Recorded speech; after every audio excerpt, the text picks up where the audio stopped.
Hi, my name is Patti Gaustad Procopi, and I am the author of 3 novels and numerous short stories, and maybe one day I'll even write a memoir.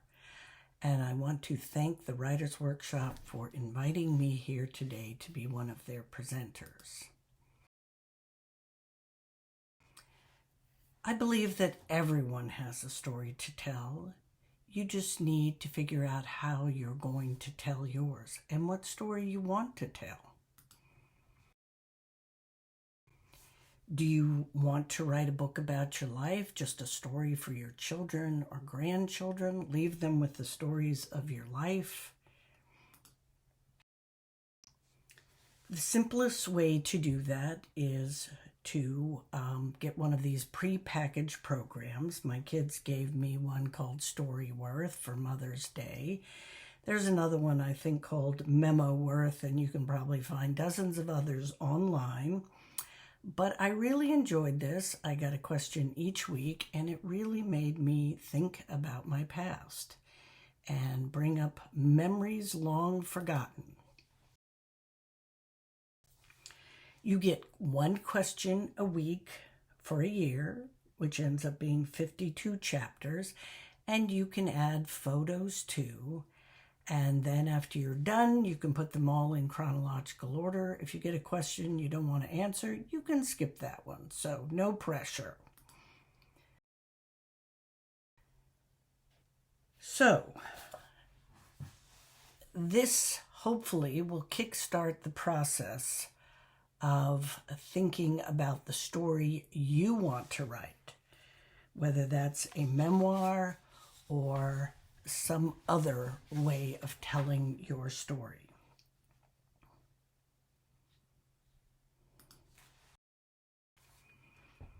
Now, a lot of people wonder what the difference between an autobiography and a memoir is. Most of us are probably not going to write an autobiography of our lives. Those are often written by famous people, and it's the entire story of that person's life. Most of us don't have the kind of fan base that is required to sell the story of our life. However, a memoir is different. It just focuses on a certain part of somebody's life.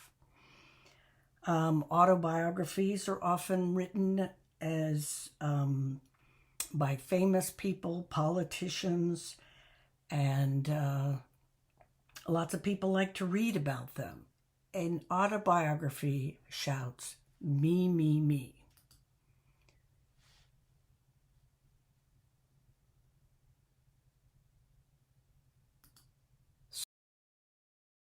So what is a memoir? Memoirs are lessons from life.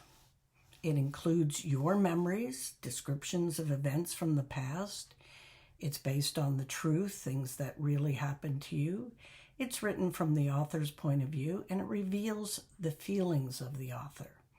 A memoir focuses on one point or one theme in an author's life and uses that experience to reveal a life lesson.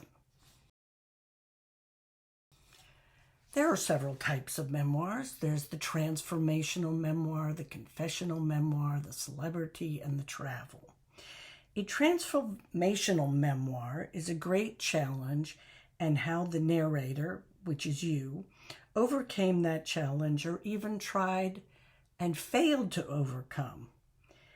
There's a theme of redemption in this kind of memoir. This is what happened and this is what I learned. Confessional memoir, the narrator shares painful and difficult secrets about their past. In a celebrity memoir, important events in the narrator's life are illustrated to show how that led to success in their life. There's a bit of a self-help feel to this. And then the travel memoir. These memoirs allow the reader to escape with the narrator and learn about a particular time and place through the eyes of the narrator.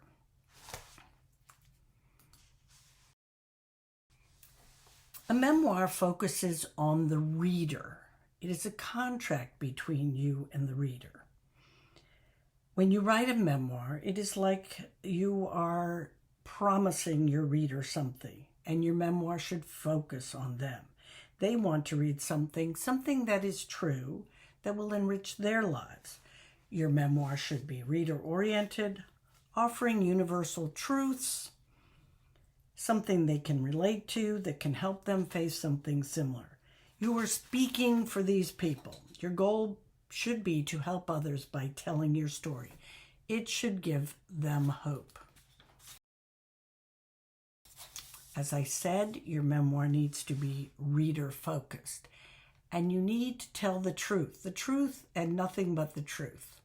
You need to tell the hard, nitty-gritty truth. Your reader can tell when you're glossing over things. And remember, you don't always have to be the hero. People respond just as much to someone's failures as they do to their successes, and we learn a lot from failures, so keep that in mind too. It's how you overcame those failures and what you learned from them. So, first you need to determine who your reader is. Who are you writing for? And this can break down into gender, age, background, values, dreams, and interests, and fears. That's a big one. We all share similar needs and fears.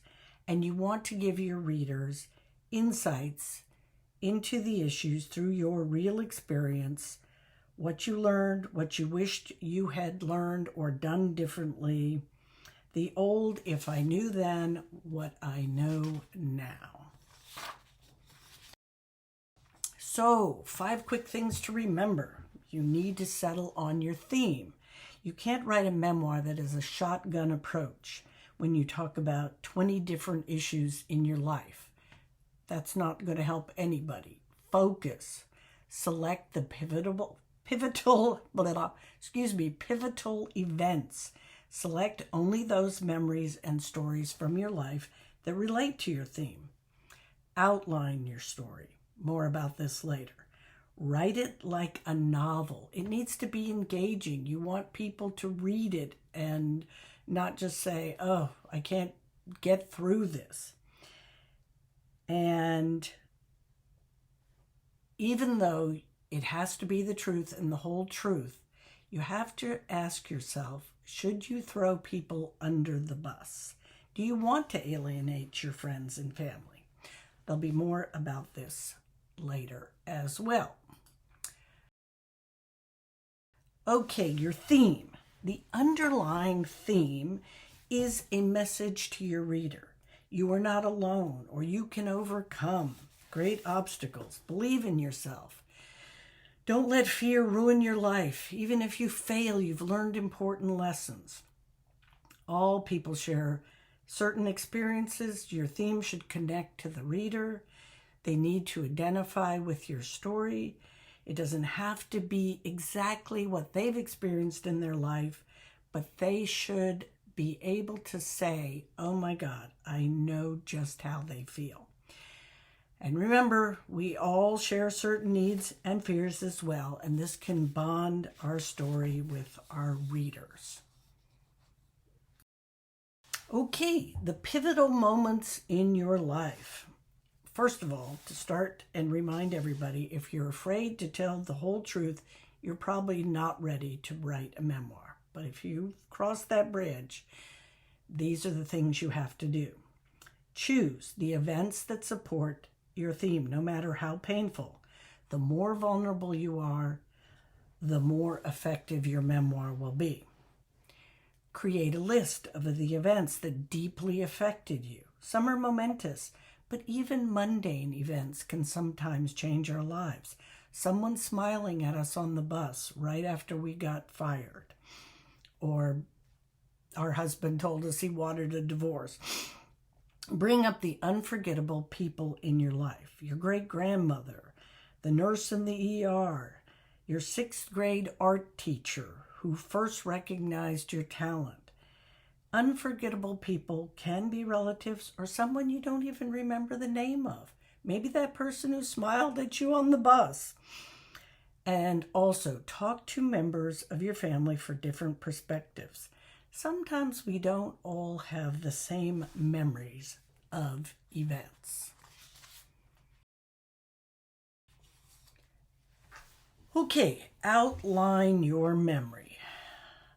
Writers tend to be pantsers versus plotters. I am a pantser, which means I just sit down with a wild idea and start writing. And this doesn't really work with a memoir because you have to pick that theme and pick those events. So an outline helps. First, the outline helps you narrow your focus. When you're looking over your whole life, you might want to include everything, but you can't. This is where the outline helps pick out what enhances your theme. You'll have to be tough. There are things, no matter how clever, funny, or interesting, if they don't fit the story you're trying to tell, they get pitched. Your outline might change your theme. That's fine. As you pick out the moments of your life, you might find a whole new theme or a slight change. That's okay. You're not bound to your original thought. As I said, it keeps you focused. As you sift through the past, you are able to move more easily, pick the events that fit your theme. The outline is a roadmap to organize your story and keeps you from falling down a rabbit hole, which is easy to do. And remember, this is the truth. Unlike in fiction, where you can make up a story or event, you can't make things up. The outline helps with that too. Write it like a novel. Unless you're writing stories from your life for your family, you have to write your memoir like a novel. If it's not well written and doesn't follow some of the tricks of the novel trade, it will be a snore fest and nobody will read it. You want to take the reader to the lowest point in your life and show how you climbed back. Get the reader invested and involved in you, the main character, and your story. Most memoirs promise a good outcome, some form of eureka. Look where I came from, what I went through, and how I ended up. That assures readers they too can change. However, it doesn't always have to have a happy ending. As long as you've learned from your experience, you are sadder but wiser and will move forward with the knowledge you've learned. In brief, plunge your main character into a terrible situation or dilemma. Things get worse, appear hopeless, but in the end, the main character has grown and learned from all of this. And it doesn't have to be written in chronological order. Some memoirs start at the present and go to the past, or they start in the past and move to the present. And make sure you use all the novelist tricks to write a good story, to make it come to life. Dialogue, description, conflict, tension. And remember, how the main character grows is critical. Your memoir should make clear the difference between the you of today and the you once were. This is the story arc. I started here, all these things happened, and then you have that eureka moment, and this is where I ended up. And like a novel, don't give it all away in the beginning. Keep some tension in the story. How did you make it through? Okay, throwing people under the bus. Should you? Maybe, but consider the consequences. If you're brave enough to expose all your weaknesses, mistakes, and failures to the world, that's great. That's what makes a good memoir. But what about your friends, enemies, relatives, co-workers? Should you do the same to them? Expose them? Are you willing to throw them under the bus? And should you? Well, the best and shortest answer is no. This is your story, and if there is some big, awful former boss, teacher, relative, etc., you can certainly put them in there, but maybe you really shouldn't name them specifically. Unless you're writing about some childhood trauma and the person or persons are in jail, writing names is just not a good idea if you are outing that person. The average person shouldn't be outed, even if they were a jerk. Do you really want to alienate your entire family who might not take kindly to the way you decide to describe them or issues from the past? If you're worried about how your family might react to your story of your life, your memories of events, you could even let them read it first and say, wow, I don't remember that happening exactly that way. I have that experience all the time with my siblings. I'll remember some family event and I will say to them, do you remember when this happened? And surprisingly, they don't remember it the way I do. I know I'm right and they're wrong, but you have to remember that as we go through life, we are the heroes of our own story, and the camera lens is focused on us. So we remember things through our own lens, and it's not always completely accurate. It's a bit egocentric. Okay. Lastly, things to avoid at all costs. Remember, only include details that matter. Don't mention your 8th cousin 12 times removed. Even if there's somebody famous, if it doesn't fit your theme, leave them out. Don't muddy the waters with a million characters. Don't brag. This will only turn your readers off.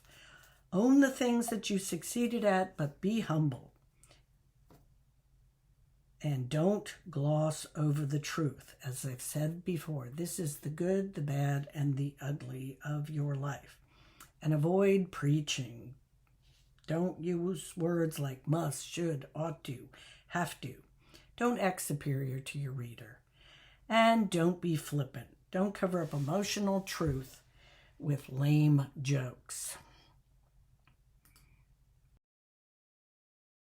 Okay, so now you're ready. Yay! Well, not quite. First, read a lot of memoirs, especially those that relate to your theme. If you're writing a coming-of-age memoir, read memoirs that have that theme. Reading comps, as they call them, will give you an idea of how other writers approach the material. How did they set it up? What did they include? And so now, decide on your theme, write your outline, and pick out the stories you want to include.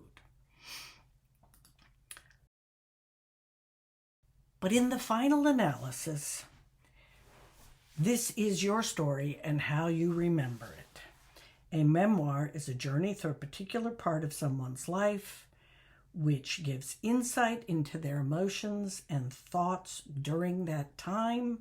It can give comfort and encouragement and inspiration to those who are experiencing similar things, not identical, but similar. And even if your reader hasn't experienced what you went through, it should be engaging and capture their interest. Okay. But there is another option, the fiction alternative, writing your life story as a work of fiction. And I like this little bit here. The parts that sound real are made up, and the parts that sound made up are real. Sometimes the truth is stranger than fiction. So, what are the advantages of writing your life story as fiction or a fictionalized biography? It's somewhat the same as writing a memoir. Pick the stories you want to include and outline it. But what are the advantages of a memoir writing? Well, for one thing, you don't have to stick to the facts. You don't have to tell the whole truth. You can switch up those truths and half-truths and make the story that you want. And sometimes you can change the outcome and make the story better, maybe the way you wished your life had turned out.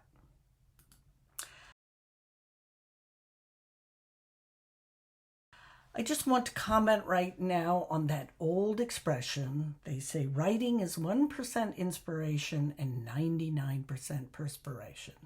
And that may be true, but if you don't have that 1% inspiration, you have nothing.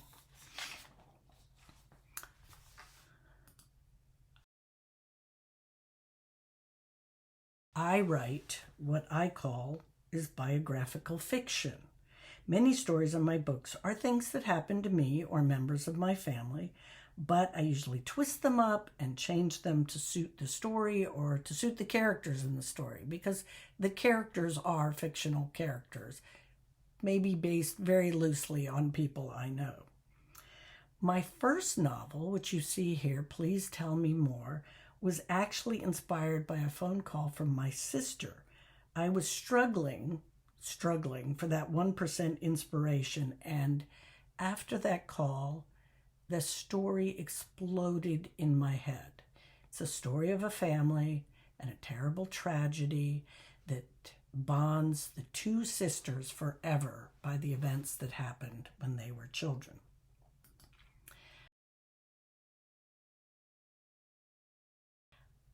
Talking about theme, I saw this quote online somewhere, probably on Facebook, isn't that where we see everything? And it became my inspiration.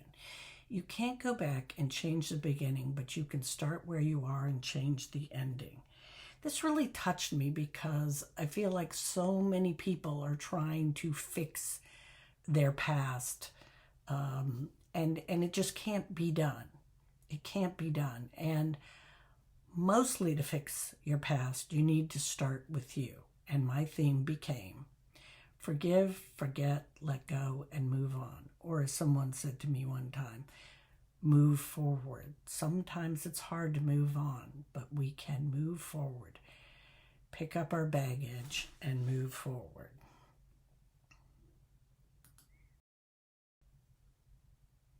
So here's some of the other inspirations from my life.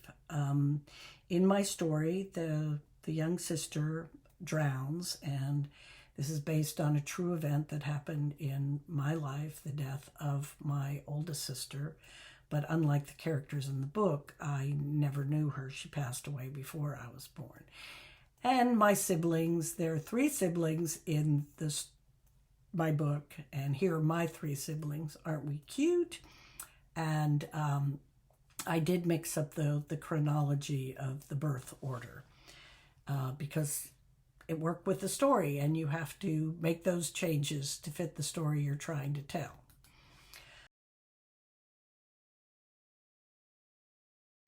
My second book, in a way, was even more of a memoir, I felt, because I used my life as an army brat, invoking the loneliness that I often felt. It was very difficult moving every year. It was hard saying goodbye to friends and starting over in a new neighborhood, in a new school. In this book, I actually go back, it's a touch of historical fiction, to the lives and childhoods of the main characters, grandmother and mother, who were 2 very important people in her life. And I included the story of her parents meeting on the eve of World War II. And this is the actual story of my parents, who you see here in this photograph, and how they met. Because it was so improbable that these 2 people would meet and fall in love and get married, and they were married for over 65 years. And it was such a great love story. I put it in my book, absolutely word for word, the way it really happened. And here's some photos of my real grandparents, and I laugh and say this is the mostly true story of my grandparents, but not really. Some of it is true. But I did use a lot of family stories for this part of the book. And this was another improbable marriage, but did not end quite as happily as my parents. My grandmother was a society belle, and she married the town bad boy, who was in later life a bit of a gangster, so not a great happy ending there, but makes a good story. And this is my third book, which just came out. It is a sequel to my first and is the continuing story of Rose and Ivy, the two sisters, and their brother William. And once again, I blended fact and fiction with this story. And I have a quote at the end of this book, which is sort of the theme of this book, along with my original themes that I picked. And I end the book with this poem. Life is short, and we do not have much time to gladden the hearts of those that travel with us. So be swift to love and make haste to be kind. And I guess as I get older, I feel like that's so important. We don't realize how quickly life moves on and we suddenly find ourselves old. And nothing matters more than loving our family and friends and being kind to people. So I know that was a very quick run through the process of writing a memoir or writing a story for your grandchildren about your life, or even writing a fictionalized account of your life. And hopefully it answered some questions and gave you some ideas. But if you have any further questions, please feel free to contact me at patti.pro@cox.net. And thank you for your time.